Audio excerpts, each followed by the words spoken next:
marca d'água. Bem menor que o do Zoom, mas tá ali. O do Alex tá parecendo Microsoft aí, porque Better Together também é o da Microsoft, sabia, né? Ele tá no mudo, você tá no mudo. I'm happy to support Microsoft as well. Remember, we work with all the cloud providers, so. Linux Academy. It's a new link. Passei o link, esse é o link oficial, pode fazer propaganda, tá?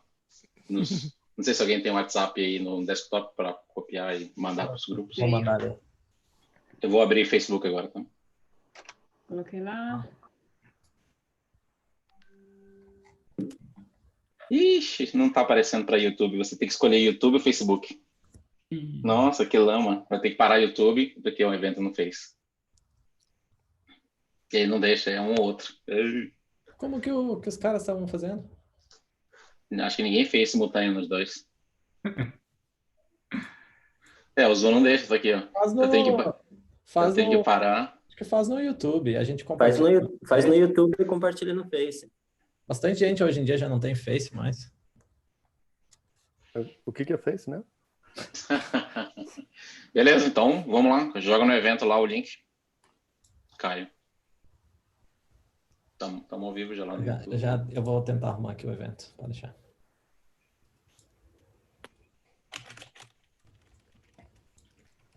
Chamar o IT aí.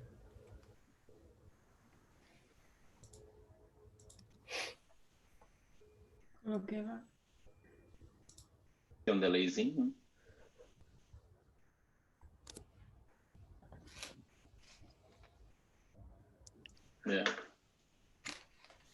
Um delay de uns 30 segundos. Se clica ali nos participantes, tem um negócio que chama Raise Hand. Aí aparece a mãozinha do lado ali, ó. Do lado da minha cara. Você diz esse aqui? Não. Dentro tem um botão ali que diz participantes. Embaixo. Se clica ali, tem um outro botão que diz Raise Hand. E aí aparece do lado. Aí fica uma mãozinha azul aí em algum lugar para alguém. Não sei para quem que vai aparecer. Eu tô vendo, eu acabei de fazer, eu tô vendo lá. Isso, ó. Aparece do teu lado. Aí eu clico no negócio para lower the hand. E fica alguns segundos e depois baixa. Cara, tem um delay danado no YouTube aí, viu? Uns 30 segundos. Acho que um pouco menos. Então, se alguém quiser interromper, não interromper, mas falar, é só raise the hand. É isso aí, Simone? Porque na verdade a pergunta vai ser passada e pelo menos 2 ou 3 vão responder. E eu vou controlar o tempo aqui, que se ficar mais... o objetivo é não ficar mais de 10 minutos em cada pergunta. Mas se você quiser falar e para não interromper, dá o toque ali que eu vejo, aí fica fácil de ouvir. Fácil. Vamos dar o switch para o inglês, então? Yes, man. Who be the one actually... You want me to actually start talking or, introducing the event starting or someone else? You start. Since you're already talking. Okay. It's not 8 yet. We still have 2 minutes, right? 2 minutes. I posted on IT on the Facebook page and also on the event. Can anyone just double check? Thank you. I just saw it. Let me try to share in the WhatsApp group as well. Yeah, I put in the WhatsApp IT.BR. Oh, Melbourne. Okay, great.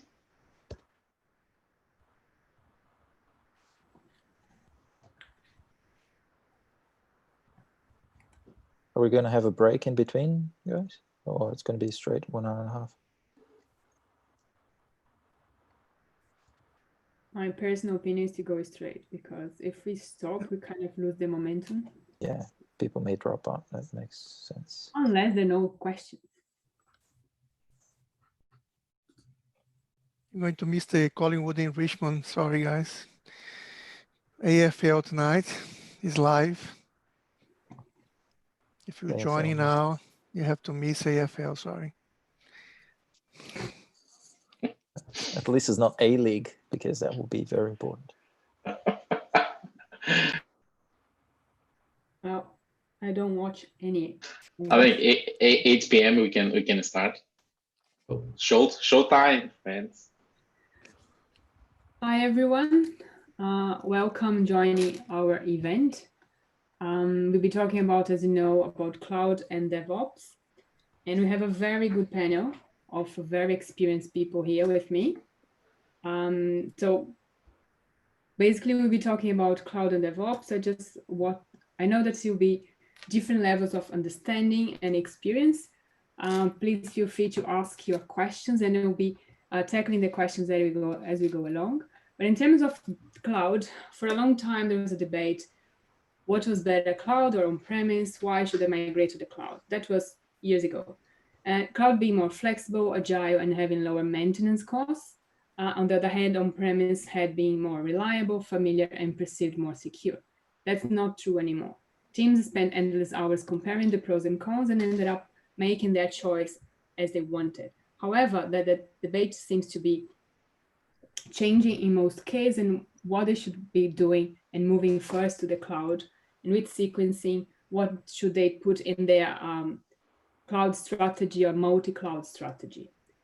In terms of DevOps, we have multiple definitions from multiple sources. Probably if you talk to 10 people and ask the same question, you ended up with 10 different definitions for DevOps. But I'll just mention one here from AWS. Basically, DevOps is the combination of culture, philosophies, practices, and tools that increases an organization's ability to deliver applications and services at high velocity. All of them would agree on the goals: faster time to market, greater agility, higher quality, and most importantly, a change of culture. So we'll be talking about these two topics with this very nice panel we have here. So I will hand over to they introduce themselves. So Alex Barreto. Right, so I'm the first one. So good night, everyone. So I'm Alex Barreto. I'm VP of Engineering at A Cloud Guru. I've been working with technology for about 24 years now, and the past 18 years have been here in Australia. So I started at A Cloud Guru in January this year, and I've been sort of leading delivery teams and cultural transformations for most of my time here in Australia, where I contributed to the Agile revolution at Sensis and MyOb just before A Cloud Guru, where I was the head of delivery for a platform services division. I'm super excited to be here sharing this stage with all these awesome people. Caio Nóbrega. Obrigado, Simone. Thank you. So yeah, I'm Caio. I'm an IT professional, also more than 25 years. I started back in Brazil. I worked for IBM many years in Brazil before coming to Australia in 2006. I came as a student, so I went through what a lot of people go through when they come to Australia. They go through student visa, then transition, temporary residency. Ended up getting my PR. So I think I've been working with DevOps since probably early 2010, long time. Also Agile. I've done a lot of Agile work as well, Agile implementations at different levels. And recently, I'm working with some government agencies. So recently I was with ASEC, and right now I am with the NDIA, the National Disability Insurance Agency. And yeah, doing cool stuff with DevOps there. And it's exciting, it's challenging. Each place has their own challenges and problems they need to solve. So yeah, it's been a fun ride, and happy to be here to discuss some of these things as well. Thank you, Caio. Trevisan. Hey guys, good evening for everyone. My name is Kai Trevisan. I'm ashamed to say that I only have 14 years experience around these guys here. Like they have like 150 years experience summed up altogether. Been in Australia for 7 years now, and work as a technical lead at Continue, just a consultants company on the DevOps cloud space. Been working mainly with AWS for a couple of years. Have some experience with Google Cloud as well. I am one of the co-founders of the IT.BR Melbourne, and I also help to organize the DevOps Academy that's just behind me. That if you don't know about that, you should check out our GitHub repository, which is an open source project that we are trying to share knowledge there. We have doing some live stream classes around the content that is there. It's all free. And then you can go through our exercise and the community will provide feedback to what the work that you're doing. So yeah, pretty happy to be with you guys tonight. Thank you. Elder? Hello guys, my name is Helder Klemp. I came from the dev background, not ops. I think 18 years of experience, Java, solution architect, and then I pivot to cloud and DevOps. I'm also one of the co-founders of the IT.BR, this Brazilian community, and also CEO and co-founder of GenX Solution with Alan here. That's a DevOps and AWS partner in Sydney, company in Sydney. Thank you. Henrique? Hi, everyone. Good evening. I, such as a lot of other guys here, have been on the road for quite a while, 16 plus years, 7 in Australia. The last 2 years at Red Hat. I've worked in startup companies as large as 2 people and some other very large companies with 120,000 plus employees in my career. Most of the time working with open source, and on my short bio, I said I owe my life to open source. I guess I owe my career to open source, and nothing more logical than join an open source company and be here sharing and collaborating with knowledge with all the community. It's great to be here. Thanks. Thank you. George? Hello, everyone. Yeah, my name is Jorge Arteiro.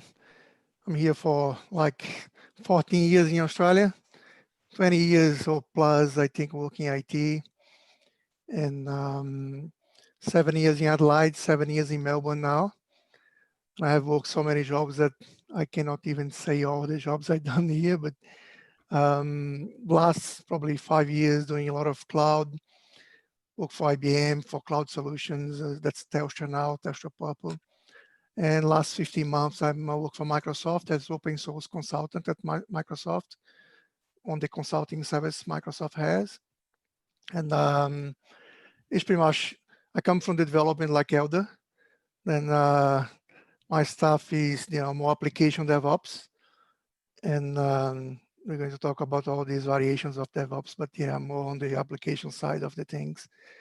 And I'm an open source consultant, and I joined Microsoft as open source guy. And, Terraform, Kubernetes, cloud natives, all these things are things I'm trying to focus, but we do everything, to be honest. And yeah, great to be here with all these top guys, top guns, and let's see how we can help the community. And this guy here, that's my community site called Azure Tar, like a tarball. And there's a YouTube channel with like 20 videos that we published last 4 weeks, and a blog as well. And hope you guys can follow us on the channel. Thank you. Thank you. Lucas? Hey everyone, so Lucas. I don't know why these guys like to count how many years they've been on the road. Like I don't, like it makes me feel old. But what I wanted to say about me is just that like sometimes I feel like my 3 years old son. Like every customer that I go to, like I start to ask why are you implementing this? What's the end goal, right? And that's what we should be focusing on, and that's part I think on the way I work. It's really like focusing on solving a customer problem, and the software is just a way to get to that end goal. So is good to sometimes we reiterate over and over again, and I like to discuss what's the solution is better than or worse than the other one. But at the end of the day, what we want is to deliver value to the customer, right? So focus on the user. That's my view. That's the motto I go by. And yeah, a bit about my career. Just I work from companies of all flavors and sizes in media, and currently working for Google Cloud together with the SI partners and solve their customers and our customers' issues. Thank you. Alan? Hi guys, so my name is Alan, so CTO of DNX together with Helder. So I've been in Australia since 2010. Before that, I think if I count the years, it'll be around 20 as well. I started from around 2000 in IT. Did my graduation in Brazil, had a company in Brazil as well. Left everything, came to Australia, did a master degree in Australia. Something I always want to do, study abroad, and end up finding a job, staying here. And I think it was in 2013 when AWS started in Sydney, the Sydney region, that I started to migrate stuff to there. The company I used to work, they started a program to start deploying stuff there. So that's when I started, 2013, as a kind of unofficial DevOps, but still a dev, PHP dev, although Helder don't like me to say that too much for the clients. I'm joking. But yeah, so then did the switch to DevOps. Since then, working as DevOps, been through a lot of consulting, other startups, big companies. And I think I'm really passionate in making things simpler to use. I think the cloud is too complicated and it's getting more complicated every day. So I think my drive since the beginning was always to try to make things simpler, I guess. But yeah, that's me a little bit. Thank you. Now about me, I'm principal consultant at Contino. I have 25 plus years of experience. I've been in Australia for 13 years. I started my career as a developer as well, moved into be an Oracle DBA. And since then, being the data space, architecture, data architecture, enterprise data architecture, and anything that's in the data management, data governance, data strategy, data modeling, data analytics, and everything else that's in the DMBOK from Dama. And I'm also a co-founder of what was called Brita, Brazilian in IT in Australia in 2010. And I'm also a Dama DMBOK reviewer that I mentioned before in terms of the areas. And it's something that, of course, I'm glad to see that the data governance, data, especially because of data security, has been in a good moment. Companies actually start looking in terms of data assets, treating it as such. But we're not today here to talk about data. So let's go to the questions with this fabulous panel here. And please, just keep, I would like to remind the audience, please send your questions, and then we'll be trying to fit as much as we can. Yeah, on YouTube, we chose the YouTube as a main channel if you can. Okay, yes, please, through YouTube, because there's so many channels, we can't have a look at all of them at the same time. So let's just start. I want this to be a little bit dynamic. So of course, probably all of them here will be able to answer all the questions, but mindful of time, we just go through some of them. Let's just start with cloud. Let me choose something here. How or where do we start a cloud native first program? Or should I be worried about vendor lock-in? Who want to start?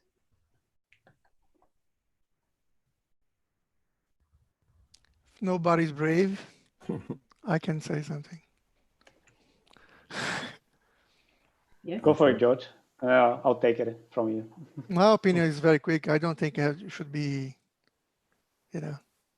say that I'll be locked in, because just go for the cloud. That will be more, probably easier for you to start. And you have to, first thing you have to learn is cloud and, cloud native development and understand how cloud works. And I don't think you should be, worried about be locked by one cloud or anything, because you should look for what's better for you, for your company or for your solution. And that's my opinion. 100%. I'll just take over from George. I do agree. I do think that depending on the organization, you might have to make different decisions about it. If you're a startup looking to develop a product, just pick the technology that you know, and yes, go with cloud native, because what is cloud native is like it has all the built-in tools for you to easily, quickly get that code up and running, deploy it, and make it scalable, right? That's what cloud native actually gives you. If you're an enterprise, then you might be thinking long term. You might be looking at different cloud vendors. I think we're going to talk about hybrid cloud after, but like you might want to look into that. So you don't want to have to rewrite that code that you just built and test it again, right? So there might be decisions that you want to discuss with the enterprise and align to the strategy. But yeah, definitely. And then again, like cloud native is, you have a greenfield software that you're developing or enhancements that you're adding to a legacy software that can be split from that main code. Then obviously go with cloud native. You're going to struggle to do that with legacy code. And again, if you have enterprises with legacy code, you probably is a bigger leap to go to cloud native, and you need to make sure that the whole team can follow you through as well. So always look to your peers and make sure that you pick the technology that's best for everyone, and bring them on the journey as well, right? Don't leave everyone behind, because it's awesome to be implementing something really cool with state-of-the-art technologies, but make sure that you bring in the rest of the team and the rest of the organization with you. And back on what Lucas was saying earlier, I always think on the why, right? Why you're doing cloud native is because you want to be able to scale fast. You want to be able to change fast. You don't want to waste time, right? So that's a principle you will take when you start on your cloud native journey as a DevOps engineer, or as just a developer, or anyone that's interested on it. What do you want to do? You want to do it fast. If you see it's wrong, you change cloud. If that cloud is not working for you, we as Lucas said, we're going to talk of the future on multi-cloud, and the future is multi-cloud in my opinion as well. Now, don't lock yourself in. The problem is that it's not really easy to switch clouds. Even if we do a hook to the next question, which will be about Terraform, for example, which is considered a cloud agnostic tool, that we can use same sort of a tool to deploy research to any of the clouds. You can reuse some of the knowledge, but it's not the same. You can't just get the same code and redeploy your stuff on another cloud. And you might end up having, I would even say that you might end up having more job than if you switch, let's say, from what is on Azure, ARM, to CloudFormation, like that completely new tool, than just trying to refactor a code in Terraform to work across clouds. So my point is just that I think I agree more with George that it depends on the business case. You should look for what sort of tool will fix your current problem, and what are the skills that your team have when picking a tool to use for. Great, thanks. And of course, that word has been used already. So the logical sequence would be, what is hybrid cloud? Is it important? Why should I care? And what I need to be aware when designing it? Yeah, I can take that. Maybe a quick definition of hybrid cloud. We're talking about multi-cloud and hybrid cloud. The concept is, and Simone was saying in the beginning, that companies already moved past on, should I go to the cloud or not? Right? What do I do? So that's well established right now. And what the world is today is, if you're not talking just a greenfield to startup company, if you're talking enterprise level companies, large companies, there's legacy, there's a whole bunch of stuff that cannot be moved, right? what companies are realizing that they have to establish their own private cloud, right? Which is either by renting a third-party data center or by building their own, right? So today, there's a lot of companies doing their own private clouds with a whole bunch of different technologies like OpenStack and VMware and all that sort of infrastructure technology on premises that's considered on premises still, like the private cloud. But at the same time, they want to have the freedom and the ability to use all different sort of public clouds, Google, Azure, AWS, whatever, right? So building that big environment and of the multi-public clouds together with the on-premises private cloud, that's what we call today a hybrid cloud, right? And the challenge is what we were just talking about. How can I make sure that I best use all this environment, right? And I'm able to use the best of each cloud at the same time without having to rewrite everything. That's the main idea. I'll let Lucas talk. Yeah, cool. I'm just gonna take from there as well. Again, you need to align to the strategy of your company as well, right? Don't try to just split yourself across every single cloud provider on the first release. You're just gonna shoot yourself in the foot. Pick a cloud, go with it, but make sure you have a plan, an exit plan, right? Cloud providers, just like any other software vendors, they change plans. They might deprecate the service that you're actually using. You don't want to be tied into them. They can increase the prices of a certain product. And I work for a public cloud, and like it's just the reality, right? Businesses change, and you don't want to put your business, your livelihood on someone else's hands, right? So that's why I also gonna add, I consider hybrid cloud as also being your on-prem infrastructure. That is sort of like your cloud, and you need to connect that infrastructure. I know it's sort of it's not scalable and so on, but you want to be picking technologies that can run across this environment that you have, right? If you like, and then again going back to cloud native, if you're looking for cloud native technologies that have everything built in, you might have to let go on some of these options, right? That you would have. So just make sure that you're making the right decisions, the right decision for your company. Again, like if you go with open source, you can't go wrong. Like you're always going to be able to run it anywhere, right? And every cloud provider these days want to support these open source technologies. Can I ask you guys one question? Apart from my outfit here, that is a multi-cloud outfit, do you guys have any other use case that you can share of a successful business case on multi-cloud? I can say something, Kyle. I'd say multi-cloud is never the first option, like Lucas was saying. But multi-cloud normally happens. How happens? Acquisitions is the main one.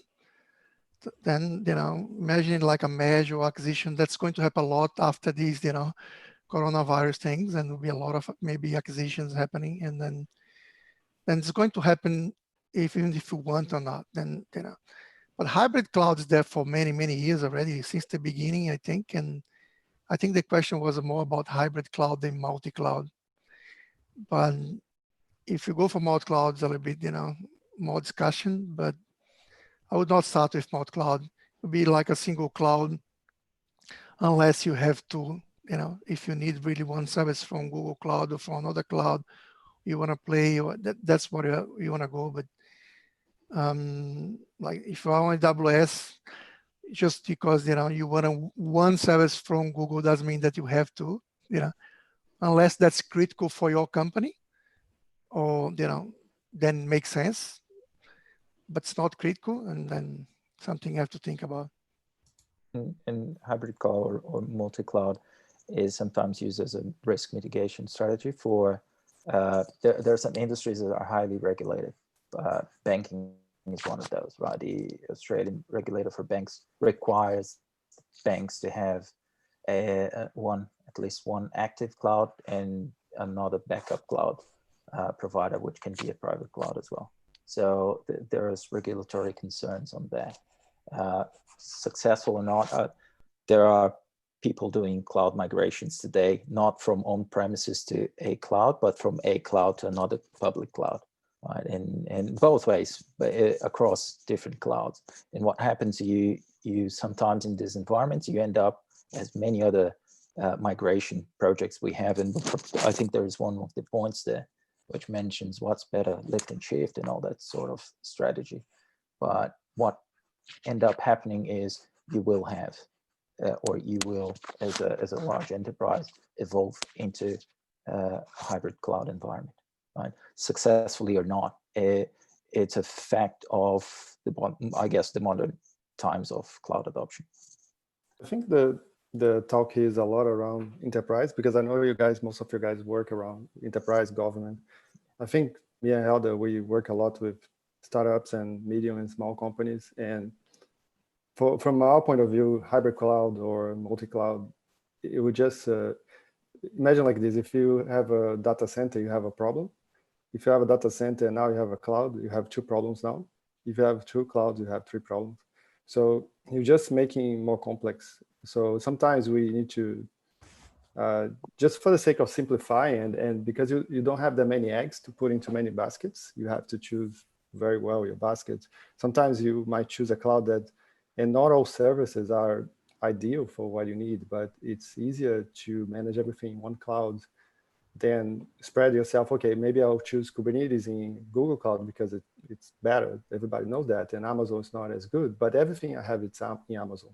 So maybe I'll deal with that, not the best service for that type of workload, just because I want to govern just one place instead of multiple places. But of course, when you talk to about enterprise, and I worked with enterprise before, that's not an option. You have much other stuff in the table as well. You have, like you said, acquisitions. Sometimes acquire a company that will bring another cloud. So you eventually have to have a governance that goes across all the clouds. And that's really, really challenging. And you're not just duplicating or triplicating your effort. It's almost like exponential more management you have to do. Because imagine all your policies, all your compliance that you have for one cloud, now you have to apply for a second cloud, and they are not compatible. Like this myth that Terraform is agnostic, like Kyle was saying, yeah, it is, but you have to rewrite everything. It just supports multiple clouds, but it doesn't really translate from one to another. So yeah, just different point of view. So I think if you go for multi-cloud, hybrid cloud strategy, you have to make sense a lot in the business sense. Otherwise, sometimes you better, let's say, go for the not completely optimal solution, but a simpler solution that you can maintain for long term. Yeah, this one added the other point of view as well. Yeah. I have a question for Kyle, because Kyle Nobrega works from the government as a DevOps. Do you have these such requirements as multi-cloud or hybrid cloud there in Australia? Look, I think at least the places I've been, the government is still a bit behind in terms of cloud, and that's mostly one of the reasons I was going to raise my hand here. One of the blockers, let's put it this way, for cloud adoption is on the data space, right? So as soon as you have an application in a cloud environment, depending on the cloud you're using, of course, and I know that's been changed, but sometimes you don't know exactly where your application is, and most importantly where your data is. So that's a huge concern in the government space around cloud adoption. I've seen, but that's changing, right? So there are like pilot projects. So where do they start? They usually start with applications in areas which have like non-critical data, that sort of thing, which is difficult. Like right now, I'm with the NDIA. So, it's all personal data, TFN, all those sorts of details. So That brings a challenge to cloud adoption, and that opens a huge door for hybrid cloud. So like you guys said, sometimes it's just business requirements, right? So I've seen solutions. I've had projects where, you know, we had part of the application or part of the platform running the cloud, but all the database, all the data was hosted internally. So we had, you know, a hybrid cloud in that sense of an application running, you know, in both an external cloud and internal infrastructure. That's a way to, you know, that's a way we found to manage that issue with the data ownership. But that was in the past. Like Amazon, AWS didn't even have a data center here, so that's why it was a challenge. These days they have. So I've seen contracts with government growing and more projects coming on the cloud space. But yeah, that's it. So I think there was a point in the question. So what do we need to be aware when designing for the cloud, and, you know, picking this private, public, hybrid, multi, single? That's a critical factor. That's critical in Australia. Like in Hickstead, some industries are very highly regulated, so you need to comply with 200 million policies and everything. So that ends up coming into the picture. It's not technical. It ends up to being business-driven decisions. Yes, thank you. I think I'll move to some of the questions that would make sense from the audience now. Basically, they are about security and why it's complicated. So to rephrase it, when you talk about cloud, what's the main concern related to security? And at the beginning, Alan mentioned that the cloud is complicated. So what will be the reasons that it would be considered complicated? Business reasons, information security and compliance? So these two questions are kind of related. I'll give it a go. So the reason I say it's complicated because the number of services that are around, and this number is always growing, and that's in every cloud. So Amazon will have almost 1 or 2 announcements per day, and big announcements every few months as well. Google as well, Azure as well. So it's becoming more, I would say, I'm not sure if I say complicated or complex, I would say complex. So it's just more stuff you have to manage, you have to look after. So, and just connecting that back to security, I think the biggest threat that I see is actually misconfiguration, unfortunately, because when you configuring something in the cloud, it's very easy to make a mistake, actually. It's very easy to leave something open, to put a wrong policy. And something I read the other day, that the Amazon certification shouldn't be called certification, should be more like a driver license, that you should be able to take a certification before you can even operate, because it's true. Like if you operate without knowing, it's very easy to make a mistake. So that's the biggest threat I see for security, but it's all in our hands. So it's not like the cloud is secure or not secure. The cloud gives you the tool, and these tools are more complex every day. So it requires more and more knowledge to be able to configure in a way that you're not leaving anything open. So I think that's what I was trying to say in the beginning about complexity. And I guess there is a segue onto something we'll probably discuss with, which is DevSecOps, right?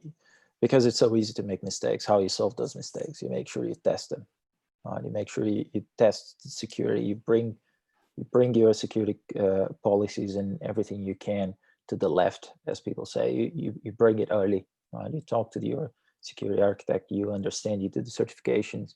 You understand what's behind it, what the problems could be and your exposure could be. And then you bring that and you apply the DevOps principles to it, not just automation, be able to change and adapt easily. Right? So that's that, in my opinion, is a way, one of the ways to solve it. right? That concern of security. And as Kai said, is it's where your data sits, right? Who has access to it? A lot of people have concerns about, okay, so my data sits in Australia, but its traffic is routed outside Australia. It gets stored elsewhere, or in some extreme measures, right? Probably the government is concerned that foreign countries will have authority to force a company, let's say the US, right, to disclose the data because they are an American company, and they will force you to disclose the data. That all this type of not just technical security concerns, but also ownership and law enforcement. Yeah, on my point of view, like there's too many layers that we need to control when working in the cloud. Like you have your application layer, you have your data layer, you have your foundations, your networking layer. It's a super complex world that you need to control and have guardrails in place so users can operate in a safe way.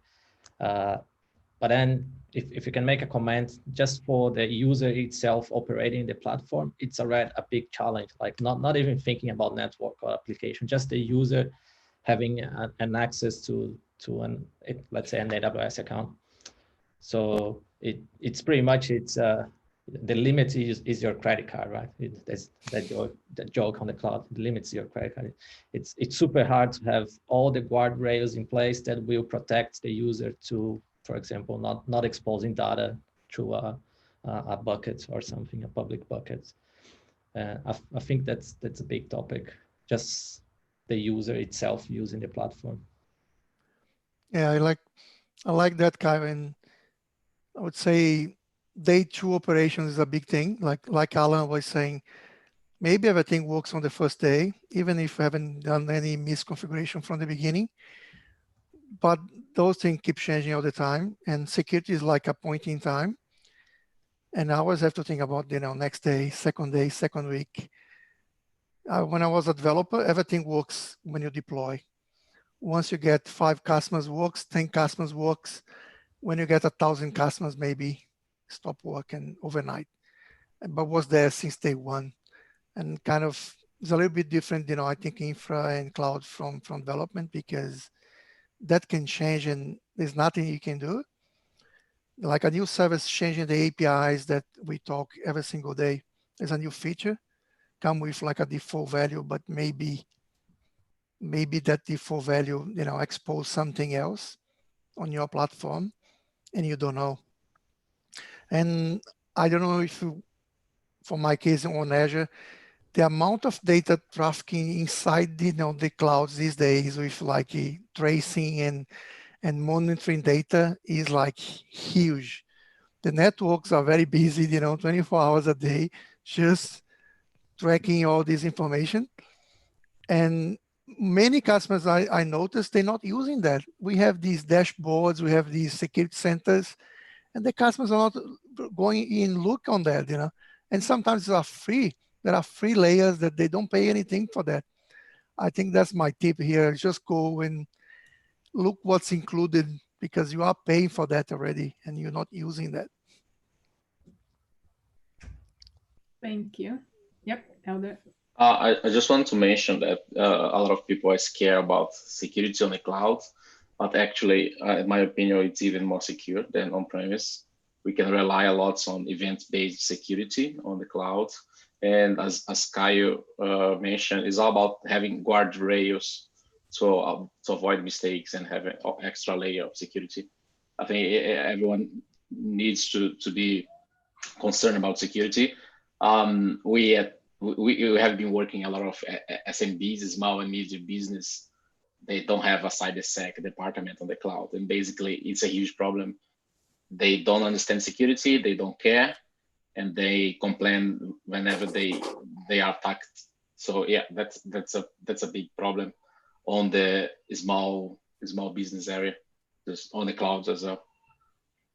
Yeah, and I would like to add something to that. And it's not just they may not know about much of security, But regardless of the size of the enterprise or the industry, or even the country, based on my experience, I would say that most of the companies don't know exactly what data they have.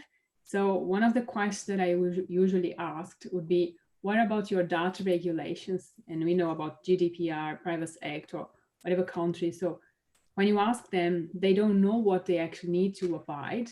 You may have pockets in the organization knowing exactly what they have, but if you have to simplify in one page, they don't have that. They don't have that visibility of what to be. So of course, you could have the best engineer doing the work with all the tools in your hands, but if you don't know what regulations you should be following, that's also a problem. So it's not just having the technology. I always like to talk about people and process. So I think it's something that the companies should be thinking about, not just, okay, let's jump on the wagon, go to the cloud, but why? Going back to Lucas' question, why? And do well, do one thing and do well, then you actually naturally you'll be going to the maturity and evolving, and will be easier for you to find where the problems and the breaks might be. So there'll be some questions from the audience about career. And just one thing before I move on to DevOps, in terms of cloud certifications, what would be the best certifications for entry level for someone who, want to start their career or want to change to this? Because we have a lot of people in our community also wants to change to this area. So where they should start? You don't have any data on that, Alex?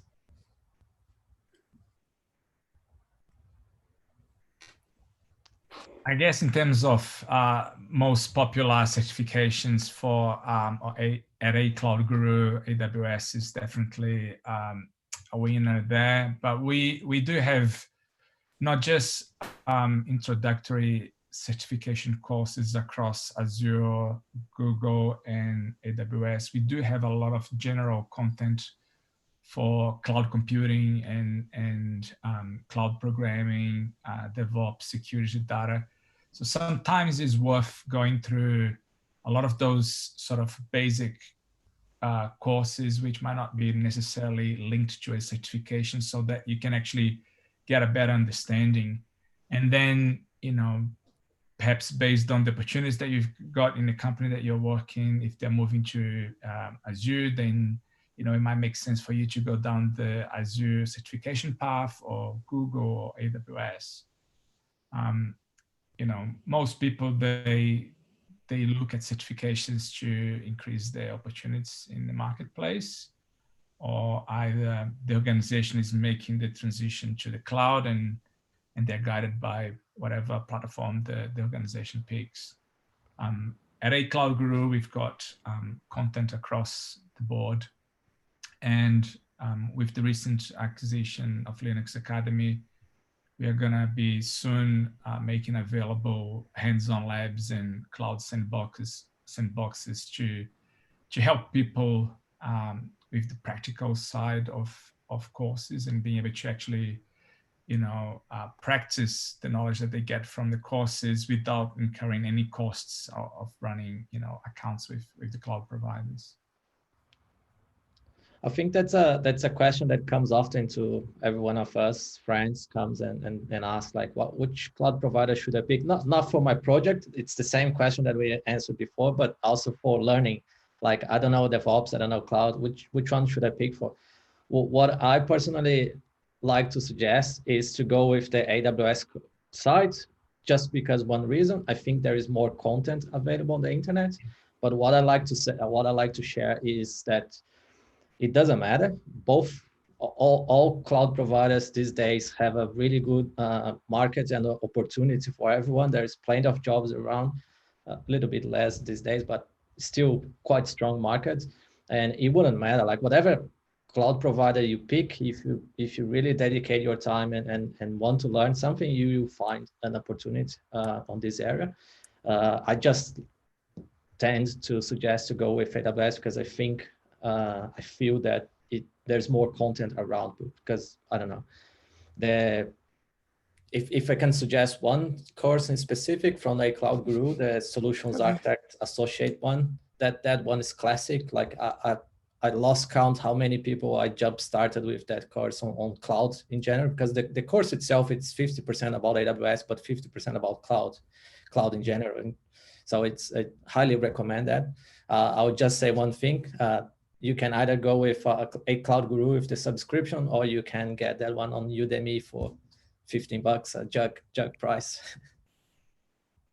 I just want to comment on the Cloud Guru subject. So I have 5 certifications, I think. All of them I took by watching Cloud Guru courses. So Nice. good.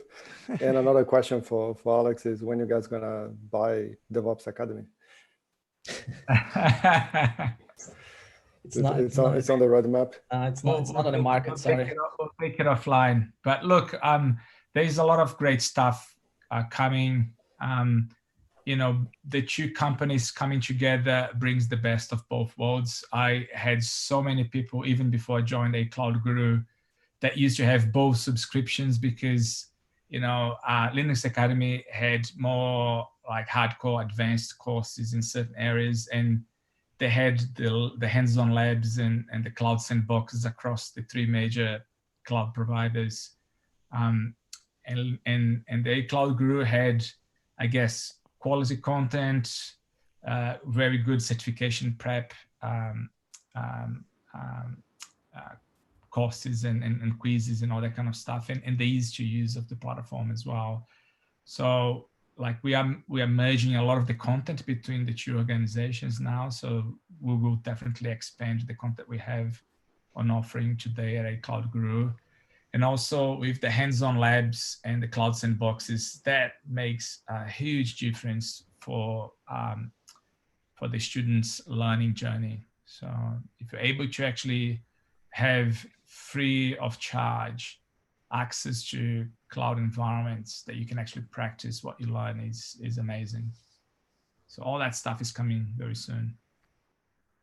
I think Lucas has something. I was just going to say, going back to the why, just figure out why you're taking the certification. What do you want? Do you want to grow your career in your current company? Then just find out which cloud they're using and then go with it. Then otherwise, look at your career. Don't try to like reinvent the wheel and then like start with a blank page, right? You probably come with a background in an area that you might be able to reuse. And if it's data, then there might be a lot of jobs around Google Cloud.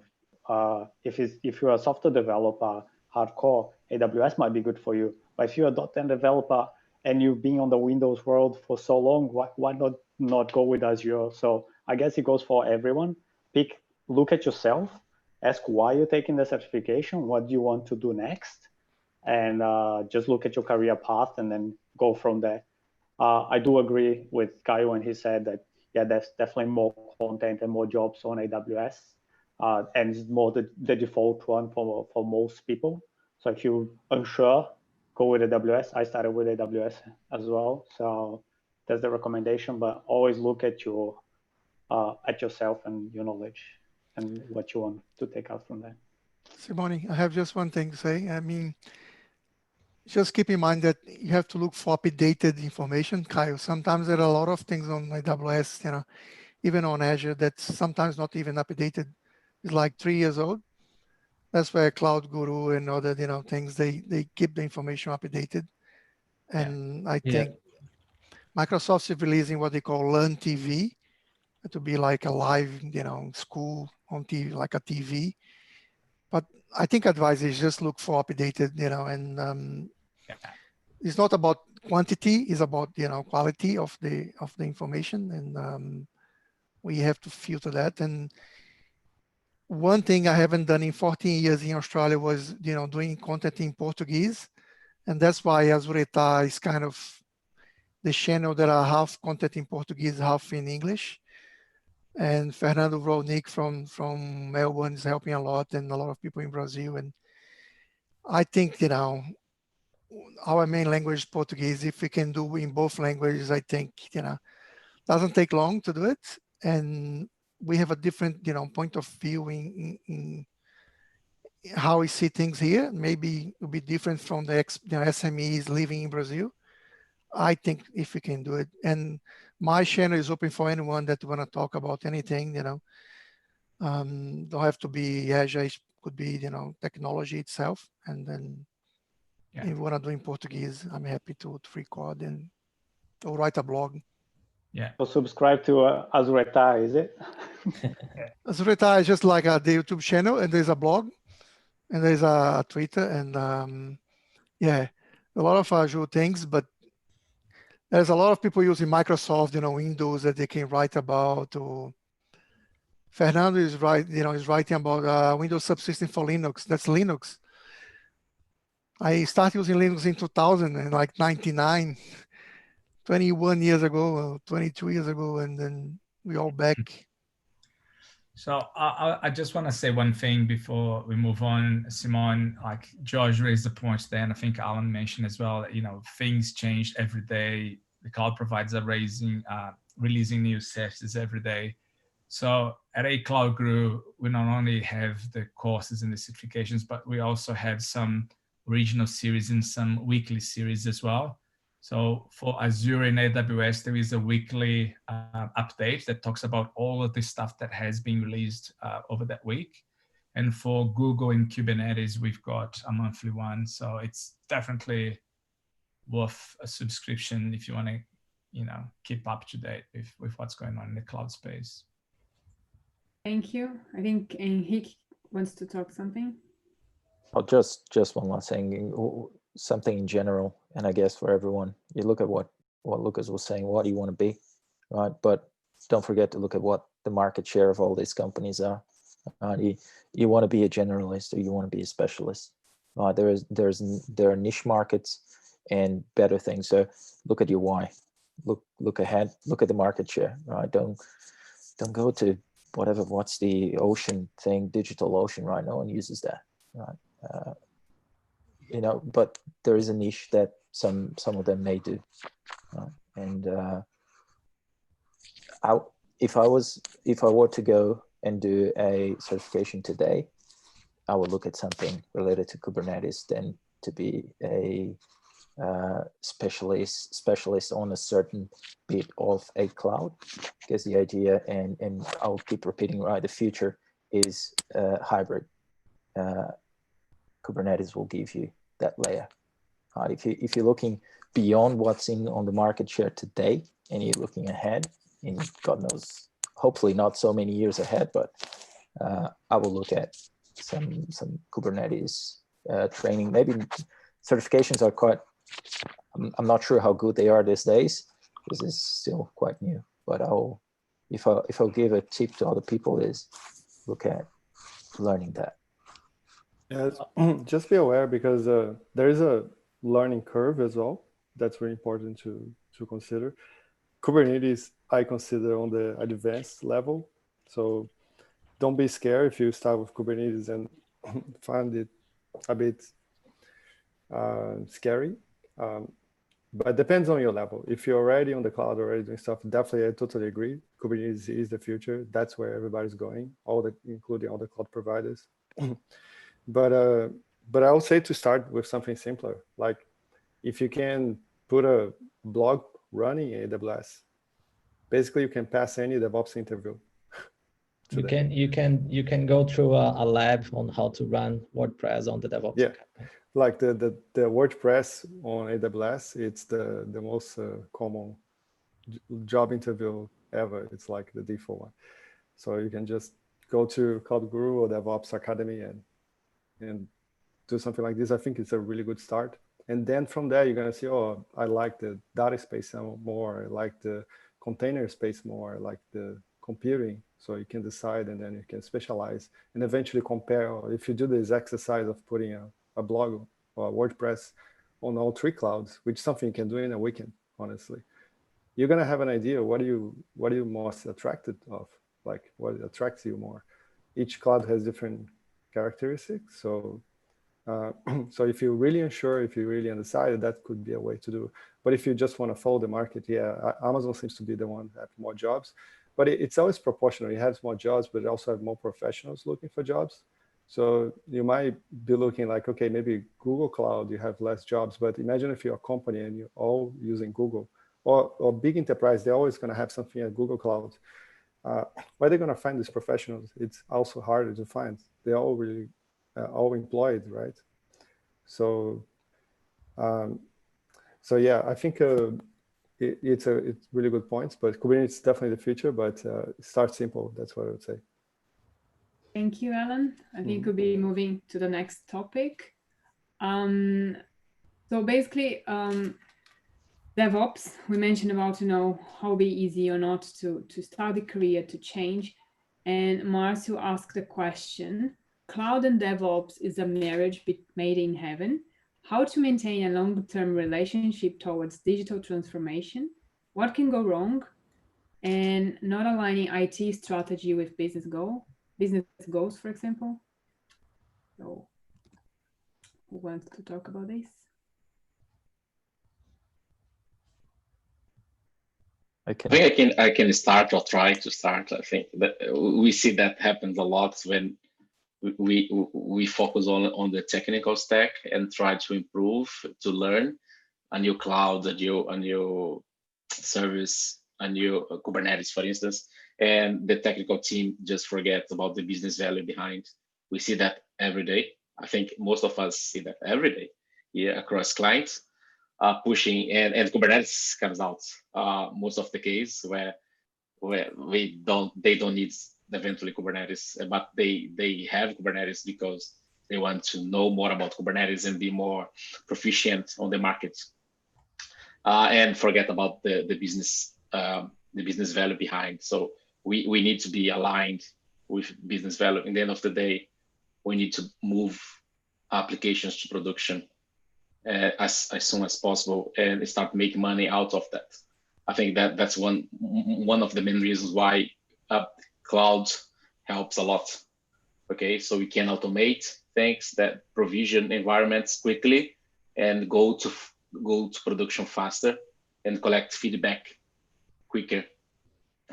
So that's the main point. I think one of continuous delivery as well. That one of the main points of cloud adoption, in my opinion, to leverage that and make money faster. So align business as well. Don't go to the path only to set up a Kubernetes cluster and that's it for a blog post. Doesn't make sense. Yeah. But I open to my colleagues now. That's a good copy.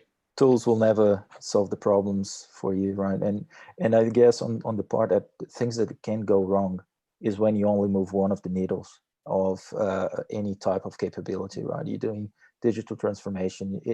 It's much more a cultural change in the whole company than a technology change.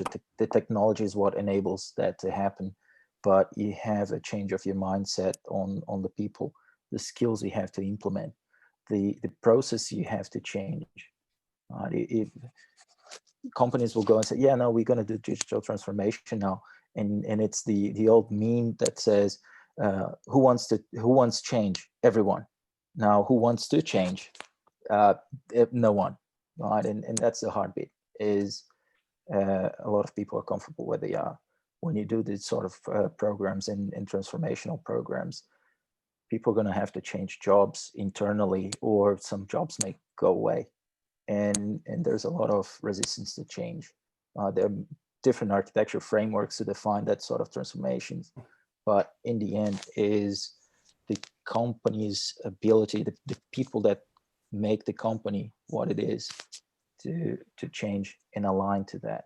Yeah, you may go and install your Kubernetes, do cloud adoption, but you don't have the skills, you don't have a training program, you don't have incentives for people, you don't have a community of practice that people are able to share their knowledge and pollinate the other areas of your company. And that's the alignment to business and what the business goal is.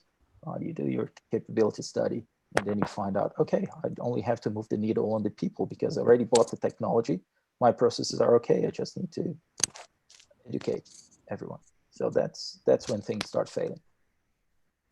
Yeah, 100%. I'm just gonna double down on he just said. It's like make sure you're bringing your team with you on that journey and not just you doing that cloud digital transformation just by yourself. And I speak from experience. Like I've done that before, and the tools again are not the issue. Like I had a state-of-the-art compliant CI/CD deployed in a customer that I was working with in 2 months, but I was working in the background while they were still developing their old ways. And cool, we're ready to go. No, we're not ready to go. You didn't bring that people on the journey. They didn't know what was going on. You didn't talk with security.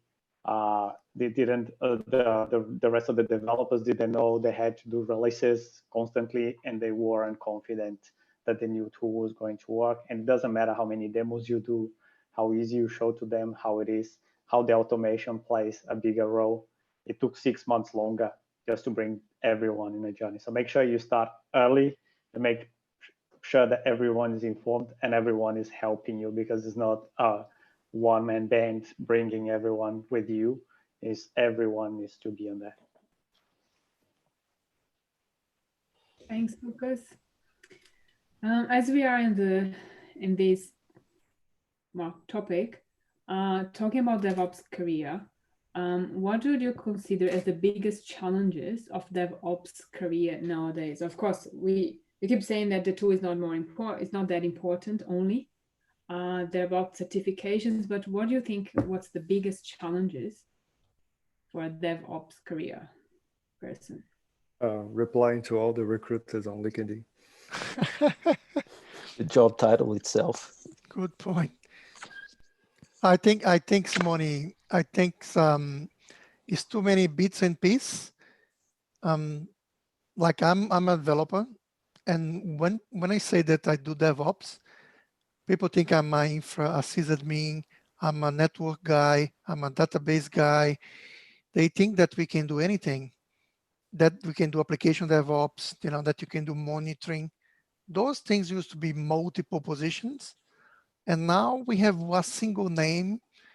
I know that we started having DevSecOps, DevDataOps, but still like Ala was saying, people call us and offer a job for DevOps, and it's on my CV. I'm, Azure, Microsoft certified, and they offer me AWS jobs every day. Or we cannot do everything, like I believe we still have, network people, and we should have all those separations. And I think that's make the things harder. Yeah, it's funny. It's like what DevOps is the wild card of the company. When they escalate a problem, they escalate to the developer, support developers, and eventually get to the DevOps. Like we have to solve everything. So yeah, it does require multidisciplinary skills. I think that's definitely challenging, and nobody can ever know everything. So we have to kind of leverage what the cloud offers to you. That's why the cloud is very important. And I guess know how to Google better than other people, I guess. That's also a good skill to have. I think never forget what DevOps is as well, right? It's not that the tooling is just the one item of a bigger picture. It's a practice. It's all about breaking the silos. It's about everyone being aware of what is going on. It's about coding what you're doing as well, which is part of the automation, but then accepting that failure, right? Which is a mentality change. It's also about measuring your outcomes. So there's a lot that's DevOps. Is not just the one tool that you need to learn. It's a practice. So be aware of that, as it became a buzzword. So everyone is doing DevOps these days, or they were doing 20 years ago, right? In some sense of shape or form, but yeah. Yeah, I think there's a difference, like Lucas said, I think there's a difference between cloud engineer and DevOps. I think I'm more in the cloud engineer actually side of things. DevOps require more like a cultural and consulting skills that not everybody has. Actually is really challenging. Like you having all the patience to actually moving people towards a different way to work. That's what I call DevOps, right? But the cloud engineer is the guy who just writes CloudFormation the whole day. So it's just but of course, I'm nitpicking because on the market, everything's DevOps. There's not much difference, actually. I'd like to add another thing to this question.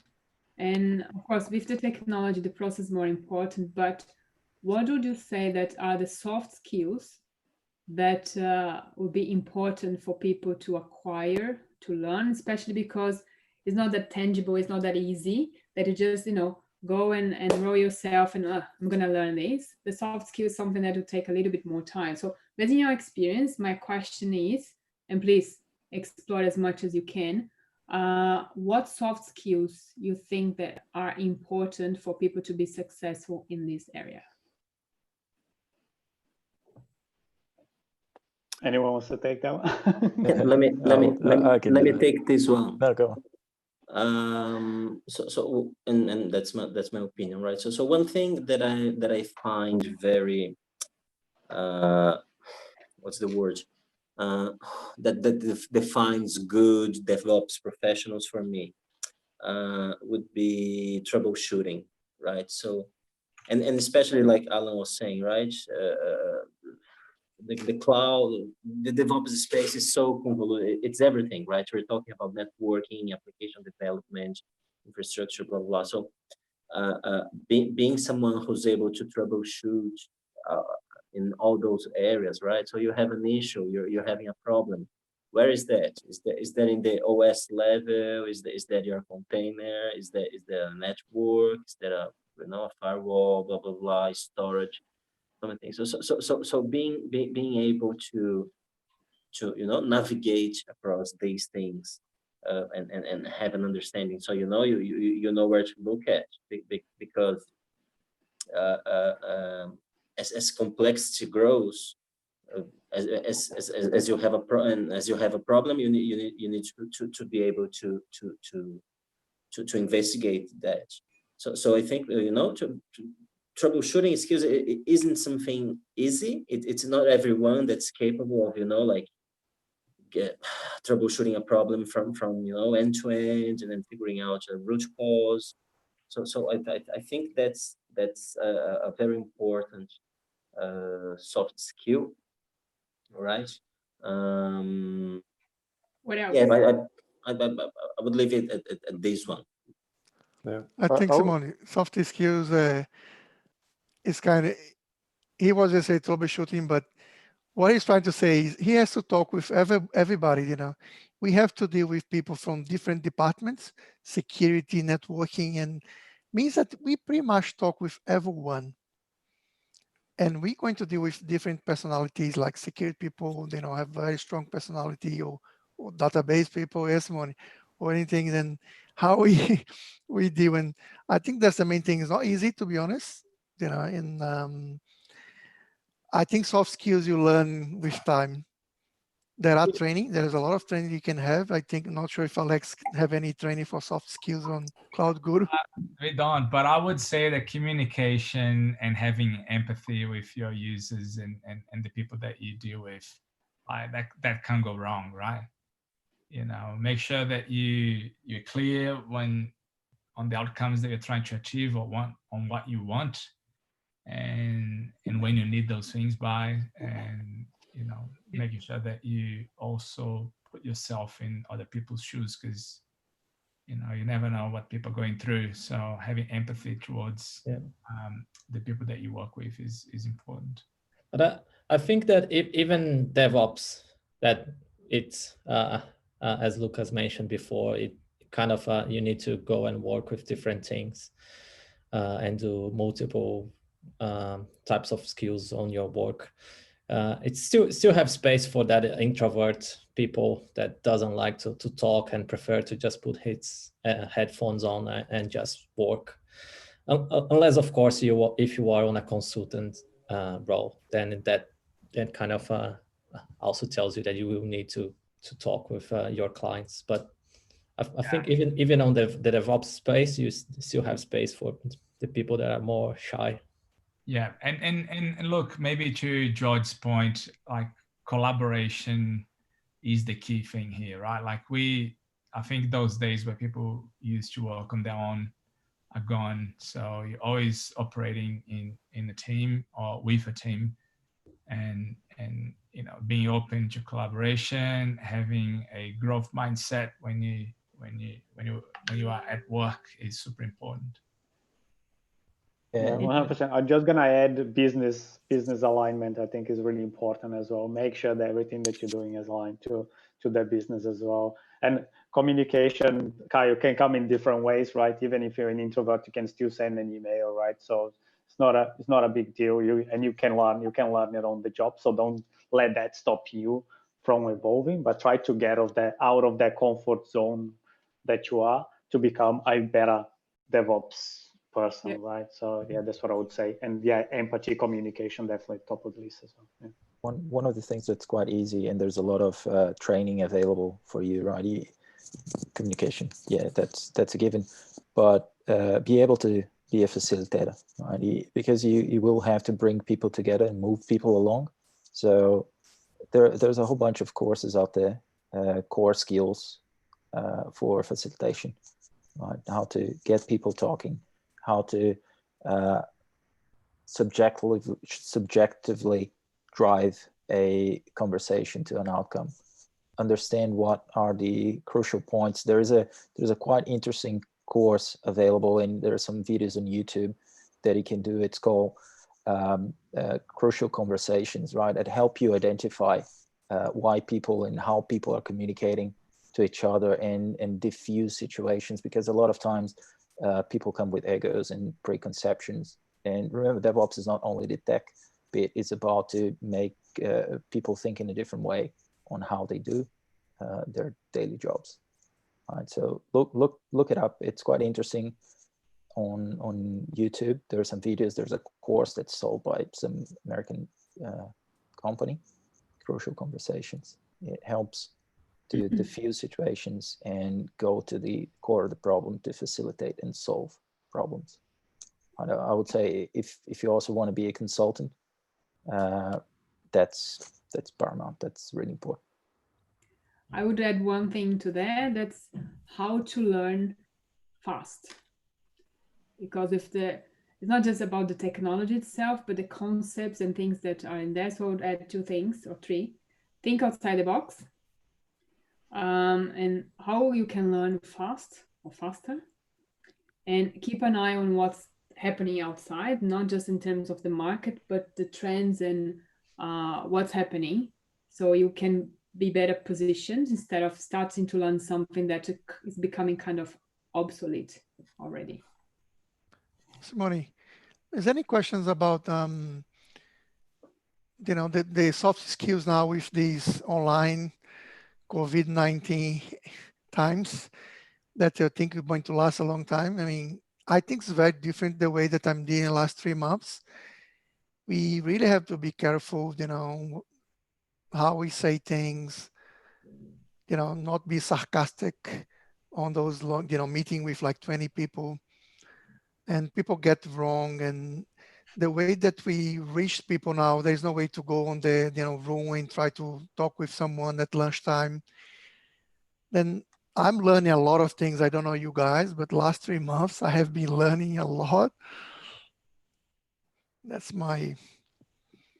quite different. Maybe Cloud Guru or DevOps Academy can do like a training on that, but it's quite different.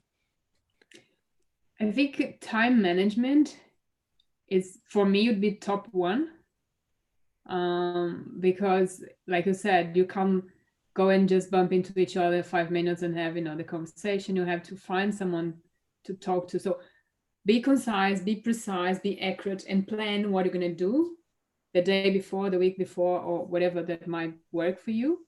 Because otherwise you'll be switching context, being drained of your energy. And by the end of the day, I haven't accomplished anything. So that'd be my take. If you get into the meetings hell, you are damned. Welcome to my world. Yeah.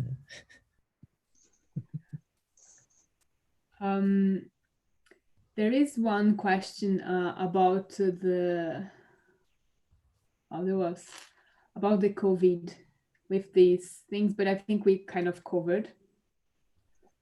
with what to do and not to do as a segue from the soft skills. I Simone, think sorry to interrupt. We have 15 minutes left. I'm not Yes. sure how much we can cover until then. Probably one question, maybe. And is there anything specific that one of you guys want to cover in this time that's left? There was one more question on the YouTube channel, just asking about how to get certifications. We just covered that. The video will be available on YouTube, and then you can just listen before later on. Yep. And of course, we could be talking, hours, days about each one of the topics. But I'm gonna ask one question in terms of a scenario that actually no, I think we covered a little bit at the beginning, but do you guys think that is there any cloud myth left? Like 2 years ago, so the cloud word would be like a prohibited word in some companies, and then they start migrating to cloud. Some are multi-cloud, others not. Security, some is given like, yes, you have the tools, you just need to be doing properly. So do you think there is any myth left that people are not going to cloud or doing the wrong way based on that myth, or is all in the past? I think I like to say I don't like the idea lift and shift. As used to be 5 years ago, VM to VM, or virtual physical server to a VM. I think that doesn't take longer to do it, moving to a platform as a service, to a container, to so many different services that are available on the clouds, even in a function as a service, in a workflow, anything, then maybe we can leave 20, 30% that will be VM migration. I think lift and shift something that has to be, reviewed, and we call lift and shift against, app modernization. But I think DNX is doing a lot of those app modernization jobs, and I agree 100% with you guys. And I told you a long time ago about these. And let's say, Windows Server migration now.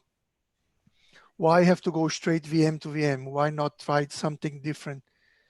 And then Windows containers or any platform as a service. I don't think take longer, and the benefits will be a must. For big enterprise companies, always questions about security, all the validations, all the security validations has to be done. But my questions here for everyone, you guys believe that just because we move VM to VM, you don't have to do the same validation that has to be done if you move to a platform as a service or like a container? I agree with you that we should be modernizing the applications as much as we can. But my feeling is that the cloud providers are not going into that path because they are they are releasing new tools every day to help to actually move VM to the cloud as it is. So like these days, I think Google, you can import a whole server to a pod on Kubernetes or something like that. And it's going that way, just make it easier to on-premise, to big enterprise companies move the application as it is to the cloud. Remember that some of those cloud migrations is a tick box on a KPI sheet of some executive that they talk to their friends and they say, oh yeah, we did a cloud migration. Oh yeah, we did it too. I moved everything to the cloud, right? It doesn't solve the problem, right? It's again, just the technology or the silver bullet to solve problems that don't really solve the problem. On the VM to VM, and you just mentioned, there are technologies already developed and available upstream on open source communities that allow you to run a VM as a container inside Kubernetes, right? Because everyone says, oh, you have to adopt Kubernetes. Someone had the brilliant idea and go, oh, you know what? Yeah, we should run VMs on pods. And for some people, it makes sense, right? It's an exit strategy for their old whatever on-premises provider, which is the first step towards an application modernization using all these sort of patterns that we have, Strangler, whatever, right? Change data captures, all that sort of stuff. Right? It's usually the first cheapest step for you to move away of something that's pulling you back or costing you a ton of money. Right? And just by doing that move, now I save hundreds and thousands of dollars in license cost on some very expensive old technology from this unique vendor that now doesn't support it anymore. And I'm running a huge amount of risk. So it's not necessarily for the benefit of the stability of that application. It's a commercial decision that goes and says, I need to underwrite all this old stack. So I'm doing a lift and shift. And then I'm going to reevaluate in the true sense of agile planning. Right? I'm going to reevaluate if I take the next step, which is, okay, let's remove these ones and do real migration. The things that we as app developers and DevOps engineers, we would love to be doing, which is the funky beats of changes. Yes, Yeah. thank you. I just wanted to go back to the start of the question, which was like, do we have any missed opportunities? I guess it was like, it was everyone was going to the cloud. We need to go to the cloud. And then they started to realize it's not a silver bullet, like you guys mentioned, right? Like you can't just put a mainframe into the cloud because it's not really optimized for these low latency workloads that, you know, banks and other enterprises got. So be careful that your workload that you're moving fits the cloud. And then now we're moving to edge, obviously, to fix some of these latencies that the cloud created, right? So again, just look at your business, make sure that you're exiting the data center and that's the right strategy for you. And you might have to modernize some stuff anyway, right? Because you're running on legacy operating system that is not supported in the cloud. So the lift and shift is not going to work anyway. So yeah, just look again, what's the business value that you're delivering and why you're moving to the cloud. Thank you. And just mindful of time, I think we'll go around 1 minute each. Your last piece of advice for someone, you know, to be successful, either they are at the beginning of their career or they are already doing something. So looking at your own experience, what would be the one piece of advice? You have 1 minute each. I can start. Yes. Learn all the things, never stop learning. So that is one of our values at ACG, and I couldn't agree more, being in the online industry. And even throughout my whole career, that was definitely the only constant. Never stopped learning and putting an effort on my career development. So just sign up for a Cloud Guru. I'll go next. There are plenty of opportunities in any of the major cloud providers in the market. So whatever you pick to study, commit to it. I think it's a very good place to be. And one recommendation is just don't sleep, because next day we'll have 10, 15 new features to study. I can go next. Two advice here. Pick one cloud and try to do a journey on certifications. That worked a lot for me. I came from dev and I was lacking a lot storage, security, and networking. AWS certifications helped me a lot on that, a lot on networking, for instance, and that helps as a consultant, as a cloud architect. So, and Azure has a path as well. Google Cloud has a path. Try to set these goals. That's one point.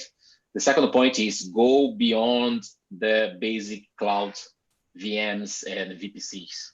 I think the opportunities are in the serverless. That's my opinion. On Google Cloud and Azure as well. Nobody talks about Azure functions, and we have companies trying to use and struggling to find people that goes beyond VMs on Azure.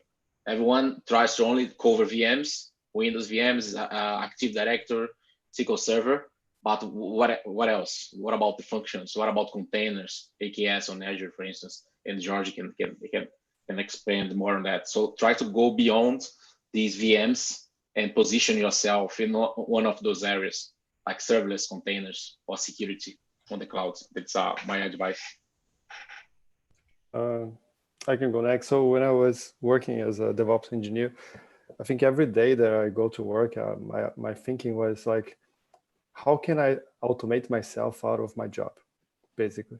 How can I automate things in a way that people don't need me anymore? So I think the two goals that I had as a DevOps engineer is that. And the second one is the whole team has to be the DevOps engineers, right? So whoever is a dev, you have to make them into a DevOps. And that involves everything we're talking about before about the soft skills, leadership, communication, everything. Once you have those two things, like once you automate everything, the point that they don't need you anymore, and everybody else is DevOps, which means they can solve their own problems, then you can quit your job and go to the next job, basically. But basically, that's my way of thinking. That's my measure of success as a DevOps engineer. You don't build things that need you. Don't build FTP servers and things like this that you're gonna need to maintain that forever. Please don't do that. Build things leveraging the cloud that nobody needs to maintain, and that's it, basically. That's how I like to think. I can go next. Yeah, like Alan, and talk about this kind of, if you want to be a DevOps and you are a developer, focus on application DevOps first. What are you going to learn? How are you going to deploy things on cloud native, platform as a service, functions as a service, Kubernetes? Learn these things, and you can get a job. Do pipelines, because you're not going to learn the whole thing. If you are a sysadmin and you want to be a DevOps, then you can learn networking, all these things. If you start like this, you can get a job. If you moved to Australia recently, just focus on what you know. Don't try to learn everything. English is more important. Learn, the technology that you know. If you know Windows, learn Windows. If you know Linux, if you know Oracle, whatever you know, just focus on that. I think that's the first thing. And the certifications are a way to motivate yourself. And, and sometimes writing blogs or recording yourself is a great way to learn as well. Good luck, guys. And just to compliment, I think it's very important what Alan said, and make yourself redundant in every job you join, because that will actually make you probably the most valuable person there. You were the one that will be building knowledge, right? As everyone said, never stop learning. Network with all these people, right? Go. Unfortunately, we cannot go to meetups right now yet. Probably very soon we will. But network, reach out to people, Stack Overflow, whatever. And I guess coming from an open source background, we usually are consumers of open source technologies and all that. But a lot of the learning is what Georgia just mentioned.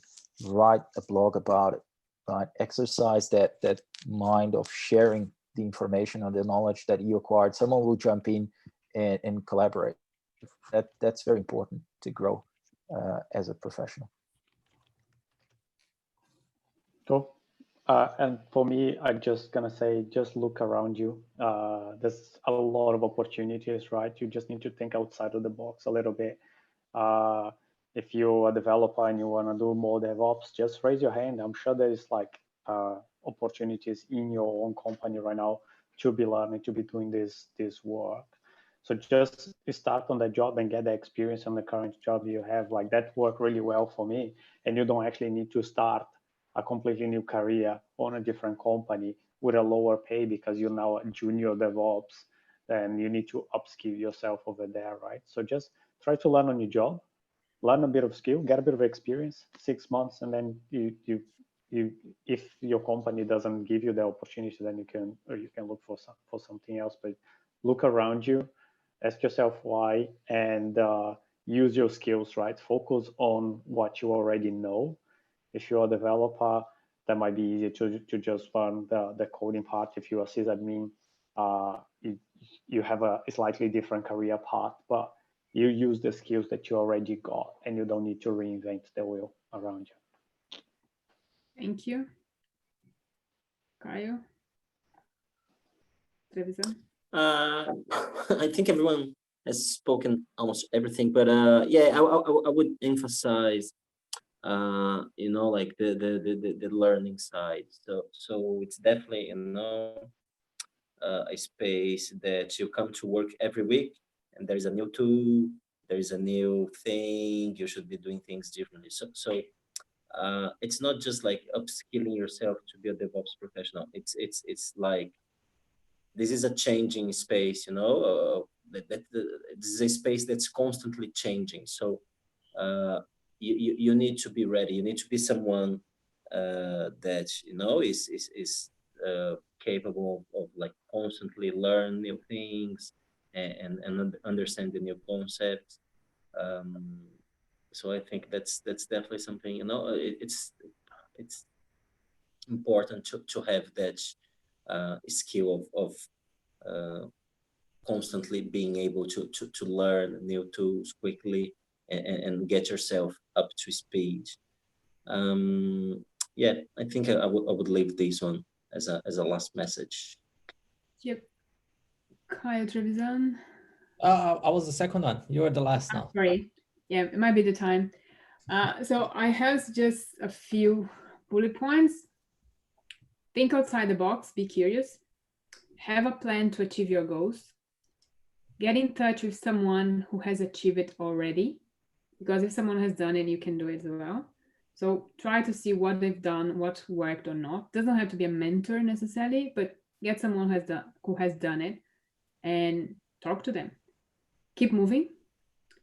Attend meetups, even online or blogs, or find something that you can increase the quality of your network.